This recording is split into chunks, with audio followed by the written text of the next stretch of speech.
दोस्तों नमस्कार।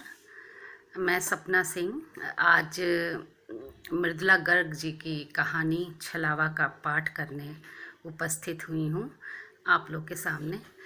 उम्मीद है ये कहानी आपको बहुत पसंद आएगी। आज मृदुला जी का जन्मदिन है और हम सब की कामना है कि वो दीर्घायु हों और बहुत ही स्वस्थ रहें और ऐसे ही रचनाशील रहें जैसी कि वो हैं। तो आप सब कहानी सुनिए छलावा। बचपन का सुना किस्सा जस का तस लिख रही हूँ। आप पढ़ें, बच्चों को सुनाएं, फिर वे अपने बच्चों को, तब न किस्सा कहानी बने। तो सुनिए। एक थे वैद्य जी। वैद्य क्या, राजवैद्य, कविराज। वैद्यों में राजवैद्य यूं समझो कि तालों में ताल भोपाल का, बाकी सब तलैया। क्या धूम थी राजवैद्य की, कहने वाले तो यहाँ तक कहते थे कि ऐसी ऐसी जड़ी बूटी है उनके पास कि मरते दम भी 5-10 मिनट को मोहलत दिला दें कि अपनी वसीयत उसियत लिख बोल लो। ठीक समझे आप। अमीरों के वैद्य थे कविराज। क्या क्या किस्से मशहूर थे उनकी हिकमत के। सबसे मशहूर किस्सा था देश के राजा का। जाहिर है अपने वैद्य जी ने राजा की अंगूठी का नायाब हीरा यूं ही चुटकियों में जलवा कर भस्म कर दिया था। वह भी राजा की मर्जी से। हुआ यूं कि राजा था हीरो का शौकीन, पर दांत आंत के हाजमे का कच्चा। लाख हीरे जमा कर ले, पाचन शक्ति जस की तस ठस पड़ी रहती थी। न खाया जाता था न पिया। सो राजवैद्य की तलब होनी ही थी। वैद्य जी पहुँचे और राजा की कलाई पकड़ बैठ गए नब्ज जांचने। मजाल जो आंख उठाकर देख लें, कैसा तो पारदर्शी भग सफ़ेद हीरा दिपदिपा रहा है राजा की अनामिका पर। काहे का सफ़ेद, चिलमन के बीच से आती धूप का परस पाकर ही 7-7 रंगों में फूटा पड़ रहा था। मानो कमरे में लगे इंद्रधनुषी झाड़ फानूस सुबह सवेरे जल उठे हों। वैद्य जी मन लगाकर नब्ज पढ़ रहे थे और राजा था कि उसका पूरा ध्यान अंगूठी के हीरे पर अटका पड़ा था। सांस रोक के प्रतीक्षा कर रहा था कि अब आह भरे कविराज, कब कहें आहा ओहो हो क्या हीरा है महाराज। पर वैद्य जी थे कि समाधि डाले चुप चुप की बस चुप। राजा का धीरज चुक गया। राजा ठहरा, कितनी देर लगती है चुकने में। सांस छोड़ हठात बोल उठा, नब्ज के पारखी आप ठहरे मशहूर, हीरे का दाम बतलाएं तो जाने। कौड़ी टके का मोल है और क्या, कविराज ने फटाक से कहा। राजा लाल पीला काला होता सफ़ेद पड़ गया। हाथ तलवार की म्यान पर गया सही, पर बाहर खींचने से पहले रुक गया। राजपूत हो भले, राजा भी तो था। बाहर निकाल लेता तो खून चखाना पड़ता। वहाँ वैद्य जी के सिवा था कौन वार सहने को, और उनकी मुट्ठी में खुद अपनी खलाई भींची पड़ी थी। आंत अलग कुलबुला रही थी। सिर पर गुस्सा चढ़ा तो पेट की मरोड़ छाती को मथने लगी। बिलबिलाकर वह चिचियाया, छोड़ो नब्ज, दर्द बंद करो। चच्चा, वैद्य जी बुदबुदाए, वात पित्त का जानलेवा प्रकोप, अति भयंकर काल महाकाल। हीरे की छोड़ राजा को अपनी पड़ी। दवा, वह हकलाया। मेरे नहीं, आपके पास है महाराज, वैद्य जी बोले। मेरे पास? आपकी अंगूठी का हीरा महाराज, जान बचानी हो तो दे डालिए। राजा ने दाएं देखा न बाएं, अंगूठी उतार वैद्य जी के हवाले की और पेट पकड़ औंधा हो गया। वैद्य जी ने अंगूठी से हीरा निकाला और आग में डाल दिया। राजा की आंखें फटी और जबान घुटी रह गई। देखते देखते हीरा भस्म में तब्दील हो गया। फिर कविराज ने उसके 10 हिस्से कर 10 पुड़िया बांधी और बोले, लीजिए महाराज, अब हुआ हीरा 5 लाख का। दूध के साथ सेवन कीजिए और दर्द अफारे से छुटकारा पाइए। ऐसे रहे ठसकेदार सत्यवादी निडर हमारे नामी गिरामी राजवैद्य। फिर हुआ यह कि एक अंधेरी अमावस की रात दोपहर बीत लेने पर किसी ने जोर से कविराज का दरवाज़ा खड़खड़ाया। कौन है कह के पुकारा तो जवाब मिला, रोगी। अब वैद्य जी थे तो आज के डॉक्टरों जितने ही नामवर विख्यात, पर बीमार को दरवाजे से लौटाने का चलन तब तक फैला न था। सो उठकर दरवाज़ा खोल दिया। सामने देखा तो कुछ नहीं, बस धूल का बगुला चक्राकार घूम रहा था, गोल गोल, तेज तेज, फिरकी सा। वैद्य जी ने नींद की परत दिमाग पर से झाड़ते हुए सोचा, आंधी चल पड़ी दिखे, पर आंखें ऊपर उठाई तो कुछ हिलता हुआ नजर न आया। न पत्ता, न टहनी, न गमछा, न कथरी। हवा का नामो निशान नहीं, जैसे धरती में समा गई। आसमान तक स्तब्ध सहमा पड़ा था। वैद्य जी ने आंखें नीचे की तो ठगे रह गए। धूल का बगुला और तेजी से चक्कर काट रहा है। धूल का बगुला है कि कुछ और? वैद्य जी ठहरे राजवैद्य, वैद्यों में ताल भोपाल का, बाकी सब तलैया। उनकी नज़र कमज़ोर कैसे हो सकती है? जो होगा साफ दिखे बगैर कैसे रहेगा? पोषक पुष्टिदायक आहार यूं बेकार गया तो आयुर्वेद का क्या होगा? उन्होंने आंखें अच्छी तरह खोली और बगुले पर दृष्टि केंद्रित की। लगा धूल का चक्र के बीच चूहा है, न बिल्ली न कुत्ता। अरे कहाँ, ये तो भरा पूरा आदमी है। लंबा तगड़ा, आंखें दिप दिप चमक बिखेर रही हैं, जैसे राजा का बिन जला हीरा। खड़े खड़े सपना लेने लगा क्या? वैद्य जी ने कायदे के खिलाफ आंखें मली, खोली फिर मली, फिर खोली तो देखा आगंतुक उनके पैरों पर झुका हुआ है। वैद्य जी सुन्न खड़े रहे। मेरा बेटा बीमार है, आपको लेने आया हूँ कविराज, चलेंगे? लंबे तगड़े ने कहा। वैद्य जी से नहा करते बना न ना, पर वह पलट कर चला तो पाया वे भी उसके पीछे चले जा रहे हैं। वह लंबे डग भरता आगे आगे और पौष्टिक आहार खाने वाले वैद्य जी हाँफते हाँफते उसके पीछे। 150 गज चले होंगे कि वह बोला, ऐसे तो पहुँच लिए, और वैद्य जी को उठा अपने कंधे पर बिठला लिया। फिर यूं चला जैसे धरती पर कदम रखे बिना उड़ा जा रहा हो। बेचारे वैद्य जी आंखें मुंह दे कंधे से चिपके रहे। सांस जो भीतर खींची तो डर के मारे अंदर ही घुटी रह गई। कितनी देर घुटती? हुआ करे बाहर निकली कि पाया रुके पड़े हैं। आँख खुले बगैर न रही। देखा उनका वाहन एक पुरानी आलीशान हवेली के सामने खड़ा है। अरर ए हो ओ, उसने आवाज़ लगाई। कविराज पधारे हैं। कविराज तो कविराज, पूरा मंजर कांप गया। ऊपर की मंजिल से वापसी हाँक आई, उतनी ही दमदार पर बारीक। वहीं पधारो ठाकुर। वैद्य जी बिटिर बिटिर ताकते सीढ़ी ढूंढने लगे। ढूंढना क्या और पाना क्या? न सीढ़ी न रास्ता।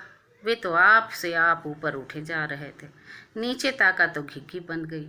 लंबू खड़ा खड़ा और लंबा होता जा रहा था। आन की आन में वैद्य जी ऊपरी मंजिल के बाजरे तक पहुँचे। लंबू ने बड़े जतन से उन्हें वहां उतारा, फिर खुद भी उतर लिया और कद दोबारा मुनासिब कर लिया। सामने खाट पर 13-14 बरस का पीलिया खाया लड़का लेटा था।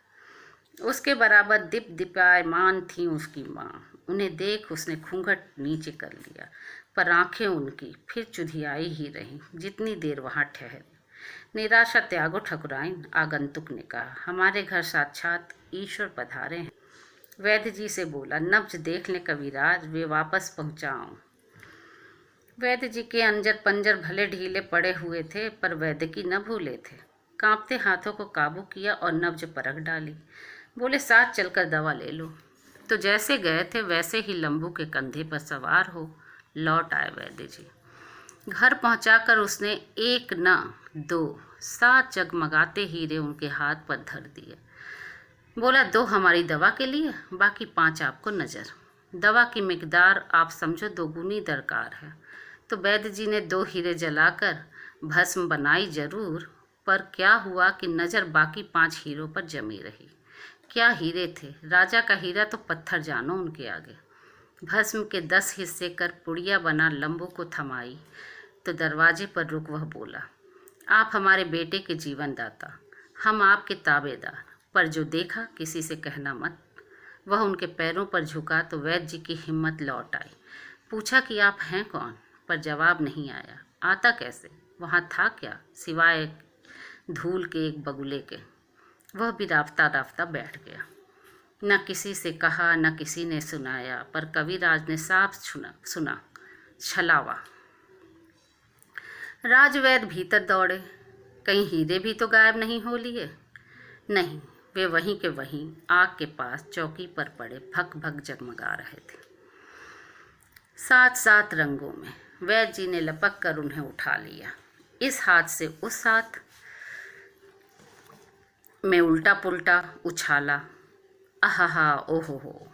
सतरंगी किरणों के उजास से कमरा झिलमिल उठा। क्या आबदार हीरे थे। ऐसे हीरों को भला जलाकर राख किया जाता होगा। राजा के हीरे की बात और थी। ये हीरे तो 5-5 लाख के तब हों जब सोने की अंगूठी में नगीने बने, 10 वजनी लोग देखें, अशश कर सराहें। तो वैद्य जी ने खूब संभाल कर 4 हीरे 10-10 तालों में बंद किए और 5वां हीरा ले जाकर अंगूठी में जड़वा लिया। फिर सुबह सवेरे नहा धोकर नया कसीदा किया, अंगरखा पहना, अनामिका में हीरे की अंगूठी धारण कर राजा की तबीयत का हालचाल पूछने चल दिए। राजा ने कविराज का हीरा देखा तो सुधरी तबीयत फिर बिगड़ गई। सीने में वह दर्द उठा कि पेट पीठ दोनों ऐंठ कर रह गए। तड़प कर बोला, आहा, ओहो हो, क्या आबदार हीरा है। क्यों है कि नहीं है राजसी हीरा? तमाम दरबारी अश कर बोल पड़े, सचमुच एकदम राजा के योग्य हीरा है। वैद्यराज क्या करते? अंगूठी उतार राजा के हवाले की। चीज जिसके योग्य हो उसे पहुँचे। आदमी का क्या है, लायक हो न हो, राजा होना चाहिए। सूनी उंगली लिए वैद्य जी ने 10-5 दिन सब्र किया। हीरों को निकाल उल्टा पलटा जरूर, इस हाथ से उस हाथ किया, दूर पास दाएं बाएं सब तरफ से नज़ारा लिया, पर अंगूठी में दूसरा हीरा जड़वाने का ख्याल दिमाग से निकल कर फेंकते रहे। ख्याल तो बाहर फेंकता रहा, पर पेट में अफारा दिन पे दिन बढ़ता गया, जैसे वैद्य न होकर राजा हूँ। अफारा, दर्द, ऐठन, मोर, वात पित्त का जानलेवा प्रकोप, अति भयंकर, काल महाकाल। पर भला अपना हीरा कौन भस्म करता है रोग से मुक्ति पाने को? इससे अच्छा तो अंगूठी जड़वा लो। सो वही राजवैद्य ने किया और तनाव से छुट्टी पाई। एक बार फिर सज धज कर दरबार का रुख किया।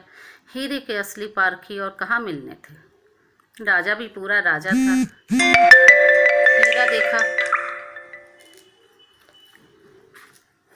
नहीं कि मन बेकाबू। फिर वही आहा, ओहो हो, और वैद्य जी का हीरा राजा की अंटी में। इस तरह एक एक करके कविराज के 4 हीरे राजा की नज़र हो गए। हर बार राजा यह पूछना नहीं भूलता था कि कविराज इतना बढ़िया हीरा आया कहाँ से। हर बार राजवैद्य गर्दन ऊंची कर कह देते थे, महाराज यह न पूछिए, वचन दिया है न कहने का, इज्जत का सवाल है। पर हर बार उनकी गर्दन पहले से कुछ कम ऊंची खिंच पाती थी। आखिर 5वां हीरा अंगूठी में सजाए वैद्यराज राजा के सम्मुख पधारे। एक बार फिर राजा ने आलापा, आहा, ओहो हो, क्या आबदार हीरा है। क्यों है ना राजसी हीरा। तब राजा का आलाप पूरा होने और राज दरबारियों के समवेत गान के शुरू होने से पहले ही वैद्य जी उनके चरणों में लौट गए। आपके लिए कौड़ी मोल है इसका। जब 5 लाख का करना होगा हमसे वापस मांग लीजिएगा। राजा ने आंख मारकर कहा, क्षमा करें महाराज, मैं स्वयं रोगी हूँ, मुझे खुद इसकी ज़रूरत है। एक शर्त पर, यह बतलाइए मिला कहाँ से। राजा ने कमज़ोर जान धर पकड़ा। वैद्यराज की झुकी गर्दन न उठ पाई। कहाँ का वचन और कैसी इज्जत, उन्होंने तमाम राज कह डाला। राजा तो फिर राजा था। फौरन दल बल सहित हीरे वाले छलावे की खोज में निकल पड़ा। बेचारे राजवैद्य को राजा की बगल में दुबक कर बैठे रहना पड़ा। देश देशांतर सब जगह खोजा। दिशा निर्देश का काम वैद्य जी के जिम्मे पड़ा। वे कभी काफिले को पूरब दिशा में चला देते, कभी पश्चिम में, कभी उत्तर की तरफ मोड़ देते, कभी दक्षिण में।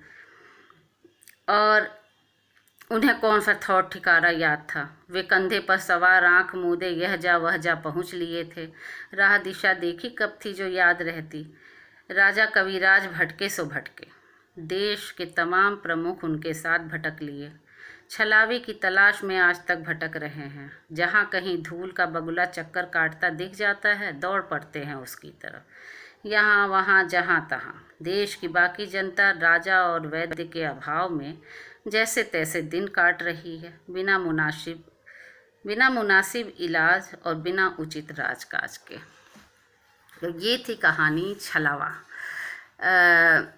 मुझे लगता है ये कहानी आज के हमारे देश के परिदृश्य से भी बहुत कुछ मिलती जुलती है। और महान कहानियाँ ही वही होती हैं जो अपने समय को लांघ कर वर्तमान को भी पूरी तरह से दर्ज करें। अपने वर्तमान को तो दर्ज करती ही हैं, वो भविष्य की तरफ भी बहुत ही संतुलित दृष्टि से देखती हैं। तो मृदुला गर्ग जी तो इस कला में माहिर ही हैं। उनकी कहानियाँ एक चुटीले ढंग से कही जाती हैं और बहुत ही मारक व्यंग भी करती हैं अपने तत्कालिक स्थितियों पे, राजनीतिक, सामाजिक। और तो ये कहानी आप लोग को निश्चित रूप से पसंद आई होगी। छोटी सी कहानी है और अब मैं आप सबसे विदा चाहती हूँ। नमस्कार।